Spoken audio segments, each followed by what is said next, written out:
Mitt Romney's effective tax rate, 15%, has ignited a firestorm. Why? Well, because there is something fundamentally unfair in our tax code here, Charles, that takes the income that rich people tend to make, dividends and capital gains and that sort of thing, and taxes it at a dramatically lower level than the kind of income that middle-class people make, that normal earned income that most of us take home. You know, I don't think that's by accident. I think it's because of a lot of the loopholes that have come up over the years, and I think a lot of middle people have said, hey, hold on a second, let's get some of these guys to pay their share. Now, we're talking about middle people who are also putting the money aside for a retirement when they get older, and they also hopefully maybe one day will be able to live off dividends as well. Would you like to punish everyone living off of dividends, or just people in a certain certain income level? Well, it's not about punishment, Charles. We have some expenses in our society. We need to fight some wars and build some roads and have some prisons and do a whole bunch of other stuff. Ellis, let's be honest. This is not about that. This is something much.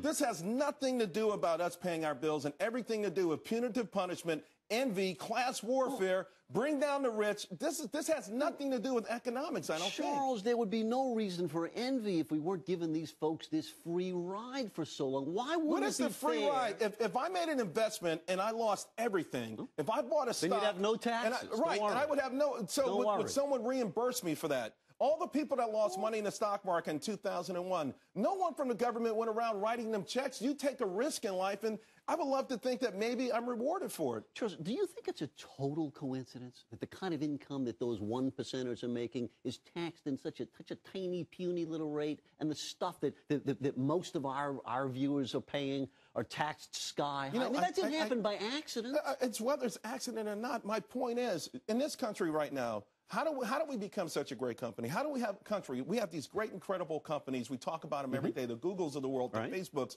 On the front page of USA Today on Friday, they're going to invest $100 million. Initially, where does this money come from? Well, I mean, it comes from creating products and services where does that people the money want. Come from? Well, initially people invest and they get big returns for it.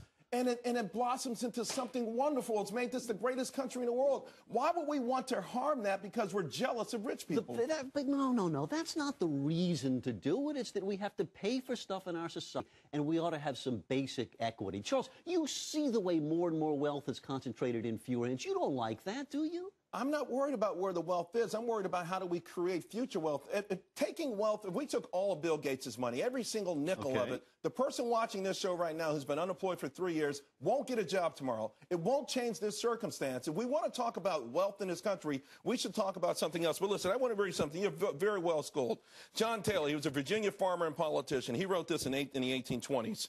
He said that he singled out two threats to economic order. One, first one would be the poor plundering the rich, sudden and violently. The second one would be the rich plundering the poor, slow and legally.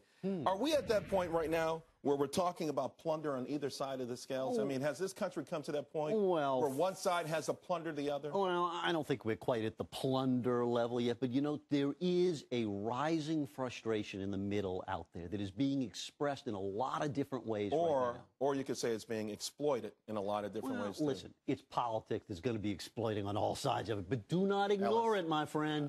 Believe me, I'm not going to ignore it, and we can't ignore it. It's going to be front and center, and hopefully we'll be back here to talk about it more.